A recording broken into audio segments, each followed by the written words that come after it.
The story opens with Captain Jake Rivers, a cybernetically enhanced human pilot, crash landing his damaged warship on an unknown planet after a fierce battle with alien raiders. His body is more machine than flesh now.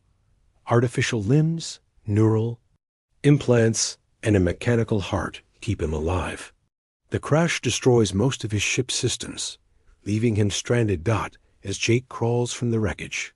He discovers he's on a lush, Earth-like world with 2 moons. Strange energy readings come from nearby structures that look ancient but functional. His suit's scanner detects multiple life forms approaching, humanoid, but definitely not human. The first aliens he encounters are tall, blue-skinned beings with 4 arms and large, intelligent eyes. They wear simple robes, but carry advanced energy weapons. Jake expects hostility, but instead, their leader, an elderly female named Elder Kira, speaks to him in perfect English.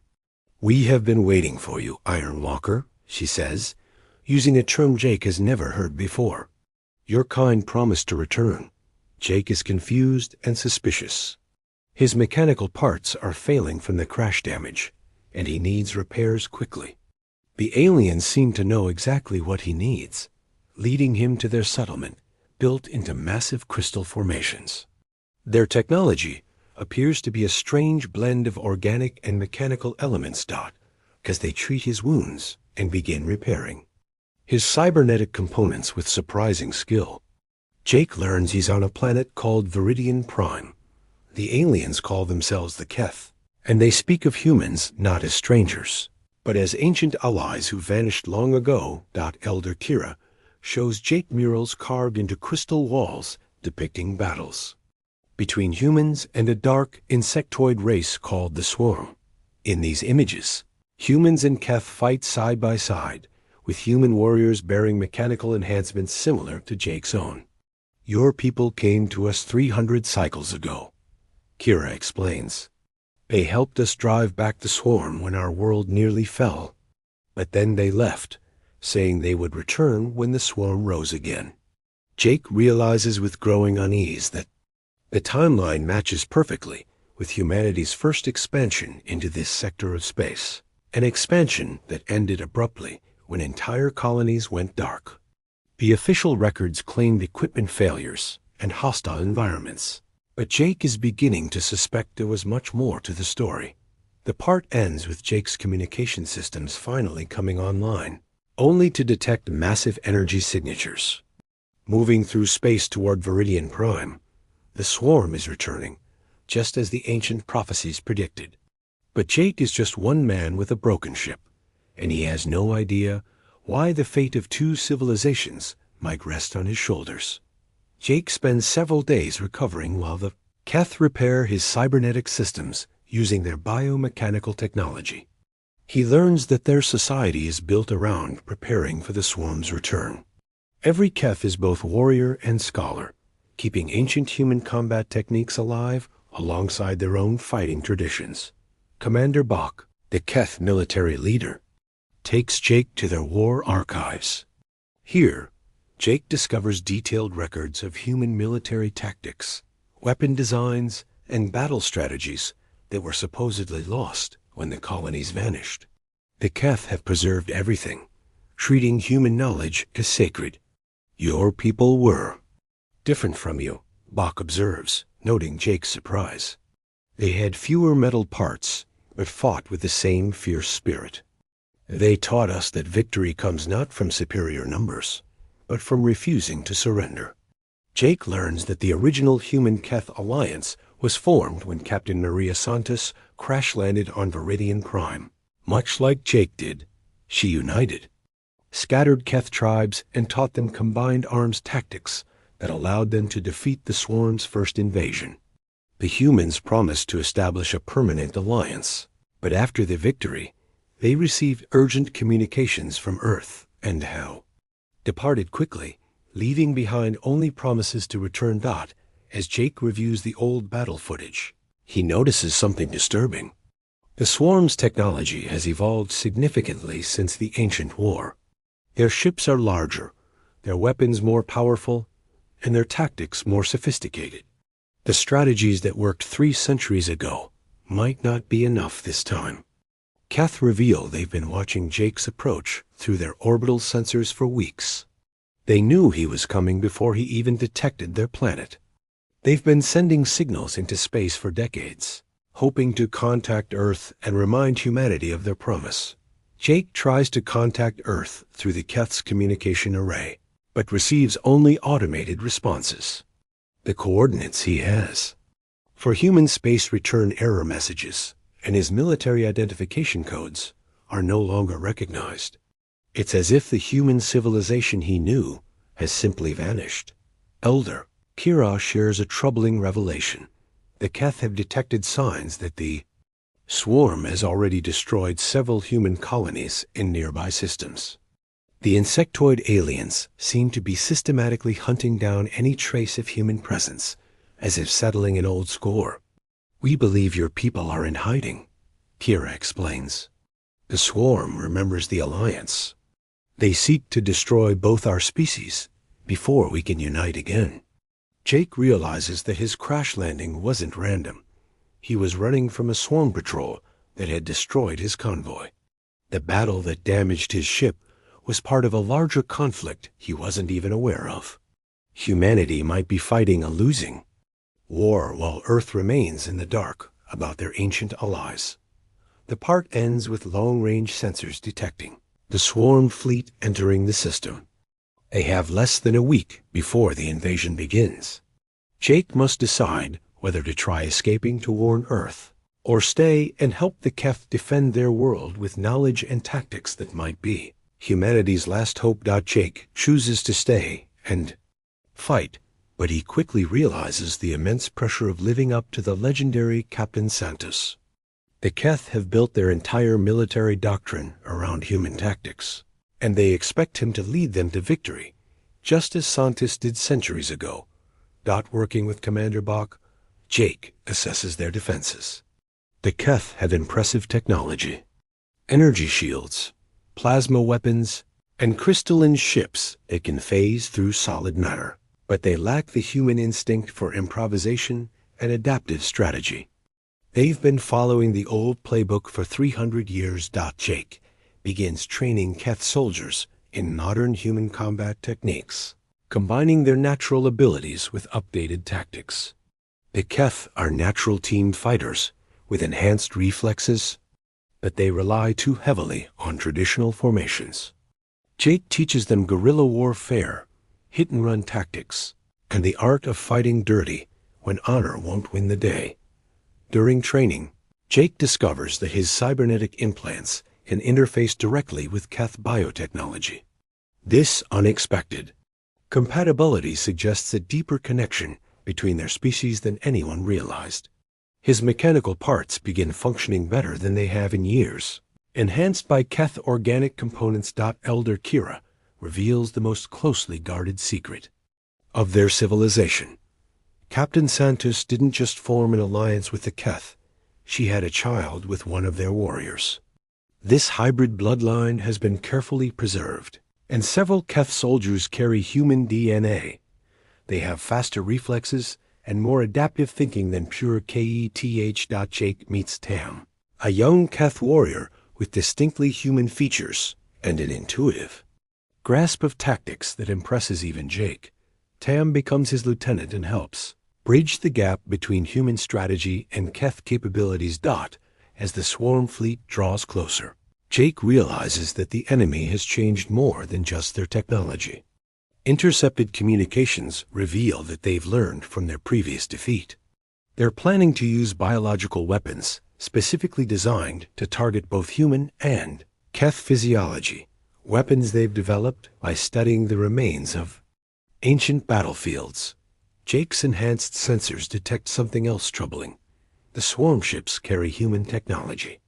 Not just salvaged parts, but integrated systems that suggest collaboration or conquest.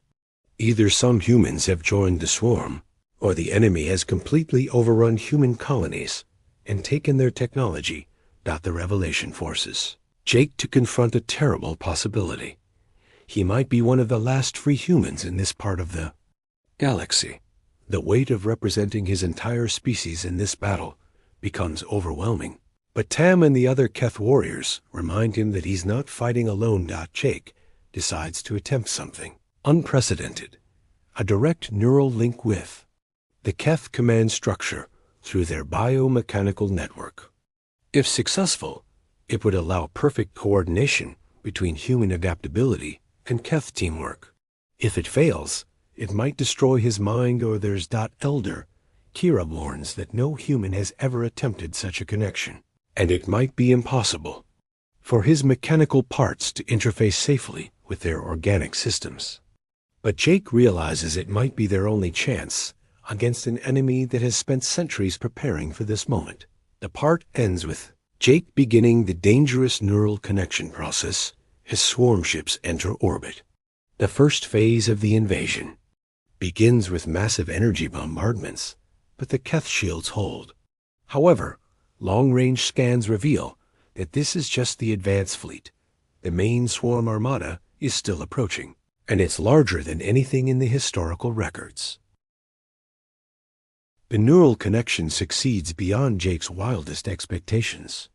Through the Keth bio-network, he can sense every warrior's position, share tactical insights instantly, and coordinate complex maneuvers with perfect timing. The Keth, in turn, gain access to Jake's enhanced sensors and combat experience, making them deadlier than they've ever been. The first swarm assault comes through the upper atmosphere. Thousands of beetle-like fighters, accompanied by massive bioships that pulse with organic energy. Jake coordinates the defense through the neural link, directing Keth crystal fighters in three-dimensional combat patterns that confuse and devastate the enemy formations. But the swarm has learned from their ancient defeat. They deploy new weapons, viral bombs that attack the Keth biotechnology directly, attempting to corrupt the neural network. Jake feels the invasive code trying to infect his cybernetic systems and realizes he's become a potential weakness. If the swarm corrupts him, they could destroy the entire Keth command structure. Commander Bach leads ground forces to defend Crystal Cities, while Jake and Tam coordinate aerial combat. The young half-human Keth proves invaluable, able to think like Jake, but move like a Keth. Together, they develop new tactics that combine the best of both species' capabilities. During the battle, Jake intercepts swarm communications and makes a chilling discovery. The enemy knows exactly who he is. They've been tracking him since his convoy was destroyed, and his crash on Viridian Prime was part of their plan. They wanted to draw out any remaining human-Keth connections, so they could destroy both civilizations at once. The swarm commander, a massive insectoid called the Prime Queen, broadcasts a message revealing that they've captured and converted several human colonies. The humans Jake sees fighting alongside swarm forces aren't allies. They're slaves, their minds controlled by parasitic implants. This revelation nearly breaks Jake's concentration, causing dangerous fluctuations in the neural network. The swarm uses this moment of weakness to launch their primary assault, massive bioships, carrying ground forces designed to burrow into the Keth crystal cities and attack from within. Elder Kira makes a desperate decision. She begins a ritual that will permanently fuse the neural networks of all participating Keth with Jake's cybernetic systems. This will make them incredibly powerful as a unified force, but it also means they can never be separated again. If Jake dies, many Keth will die with him. Jake protests, but Kira explains that this was always the plan. The ancient prophecies spoke not just of human return, but of permanent unity between their species. Captain Santos had begun the process centuries ago, but left before it could be completed. Jake is here to finish what she started. As the fusion process begins, Jake experiences memories that aren't his own, flashes of Captain Santos's time on Viridian Prime, her love affair with a Keth warrior, and her agonizing decision to leave when Earth recalled all colony ships due to the expanding swarm threat. The neural fusion gives Jake and his Keth allies' unprecedented combat capabilities. But it also reveals the true scope of the swarm threat. Through captured human technology, they've learned that Earth still exists, but is completely isolated, surrounded by swarm forces. Humanity's home world is under siege, and doesn't even know that allies like the Keth exist. The part ends with Jake leading a desperate counterattack against the swarm bioships. The neural fusion allows perfect coordination, but the enemy's numbers seem endless.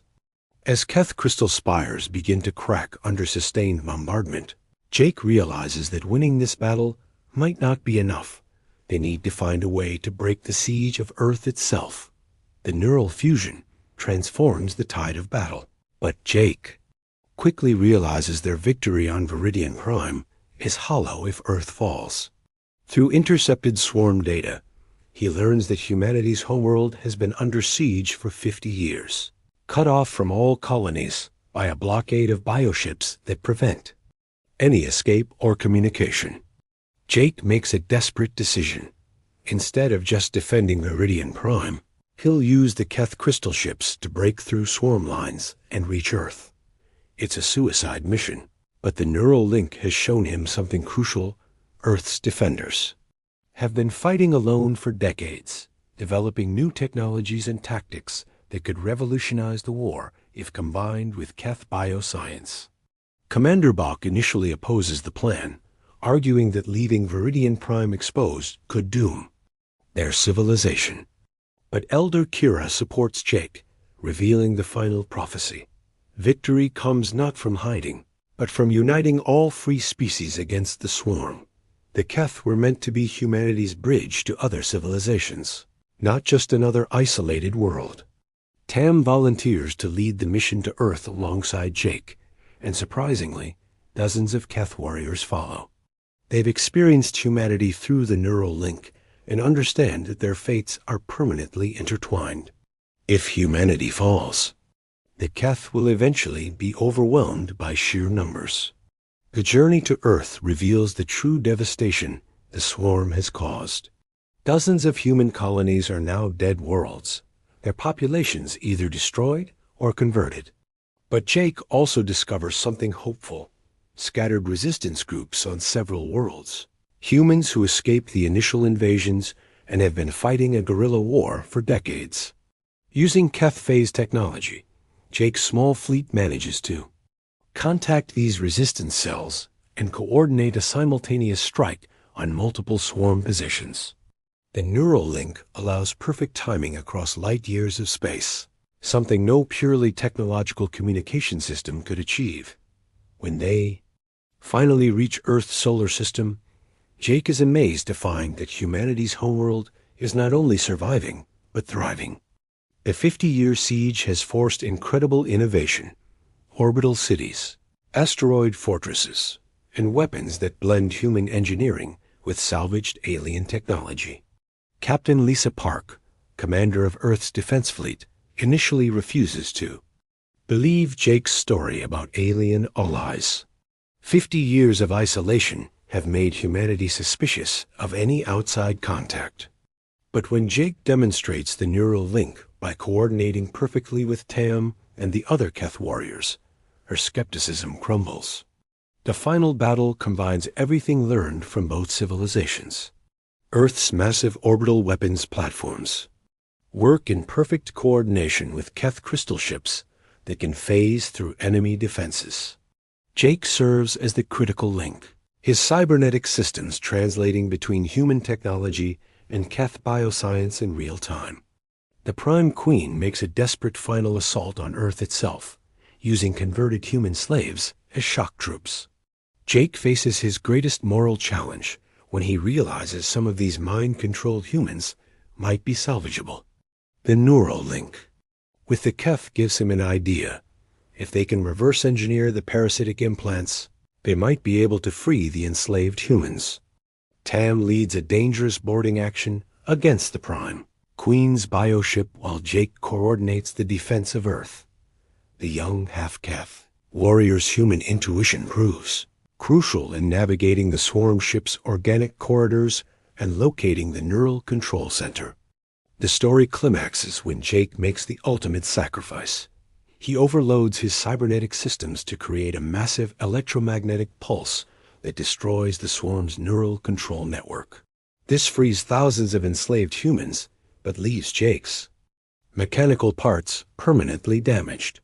In the aftermath, Jake survives but is more dependent on Keth biotechnology than ever before.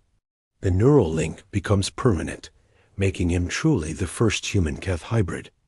Earth establishes formal diplomatic relations with Viridian Prime, and both civilizations begin sharing technology and knowledge. The story ends with Jake training a new generation of pilots, both human and Keth, who can interface with hybrid technology. The galaxy is far from safe, but for the first time in centuries, humanity and its allies are united and growing stronger. Jake has found his purpose not just as a pilot or a warrior, but as a bridge between civilizations. Captain Santos's promise has finally been fulfilled, and Jake realizes that his crash landing on Viridian Prime was not an accident but destiny. The mechanical pilot who thought he was alone in the universe has become the foundation of an alliance that will reshape the galaxy.